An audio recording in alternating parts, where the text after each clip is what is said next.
parler de l'implication de la brigade anticriminelle.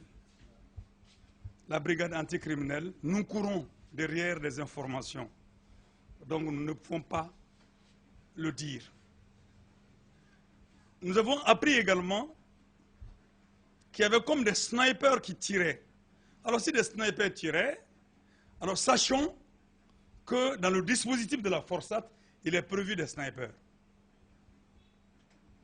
Alors donc, de l'autre côté, des gens nous ont fait comprendre qu'il y avait des étrangers, parce que ces forces qui étaient là parlaient anglais,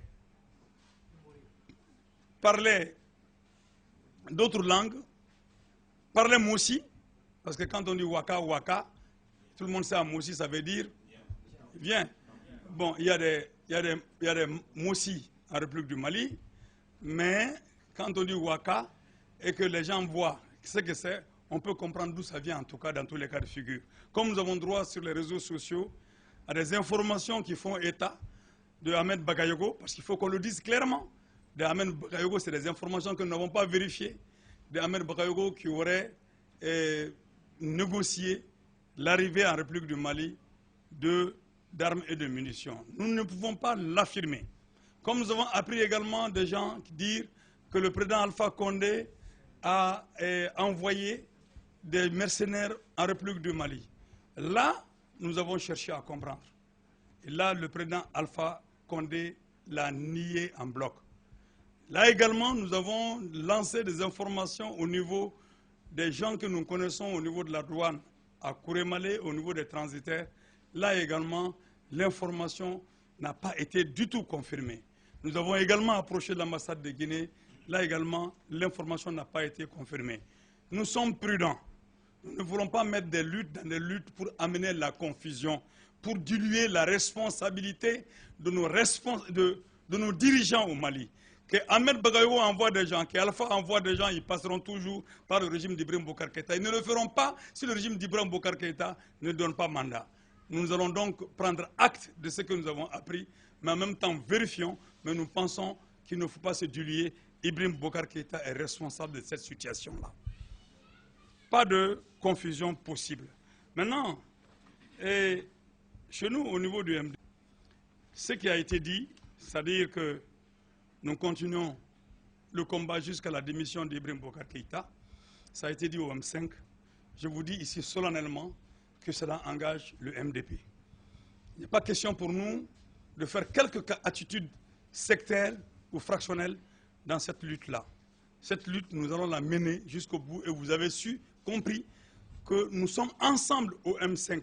Comme ils l'ont dit pour le départ d'Ibrahim Boubacar Keïta, mais le MDP veut encore approfondir ce combat en invitant toutes les associations crédibles, tous les syndicats crédibles à rejoindre ces rangs pour que le combat aille au-delà du simple départ de M. Ibrahim Boubacar Keïta, pour inscrire un Mali nouveau, une ère nouvelle, une orientation nouvelle de notre pays, dans laquelle orientation le dirigeant va respecter le citoyen.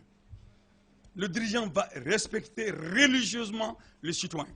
Et le dirigeant va faire preuve de compétence pour que ce pays puisse s'en sortir. C'est ça ce que le mouvement démocratique et populaire a au-delà des limites de la simple revendication du père Ibrahim Boubacar Keïta, qui nous préoccupe, qui est un pas à franchir. Nous ne cesserons jamais de le répéter parce que c'est extrêmement incontournable. C'est devenu incontournable. Alors donc, les combats continuent. Nous allons continuer à parler à nos éléments, à nous, pour qu'ils posent des actes pacifiques. Mais nous ne pouvons pas parler aux éléments de l'État, infiltrés pour nous défigurer et poser des actes de vandalisme. Le vandale, c'est Ibrahim Boubacar Keïta et son régime. C'est eux les vandales. Ce n'est pas le mouvement du 5 juin. Donc chacun n'a qu'à tirer ses enseignements et c'est les rapports de force qui vont nous déterminer. Et nous lançons donc l'appel à tous les porteurs d'uniformes. Je répète pratiquement les propos de Abdoulaye Coulibaly, le chef d'état-major général des armées, qui a dit qu'à la manifestation, dans un document, les militaires peuvent participer, mais en tenue civile.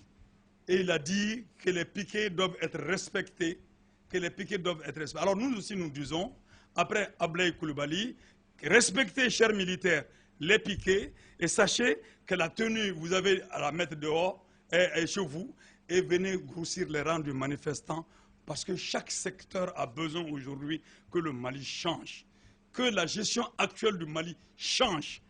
Et aucune communauté internationale ne le fera à notre place. Pas plus que les donneurs de leçons sur les questions constitutionnelles.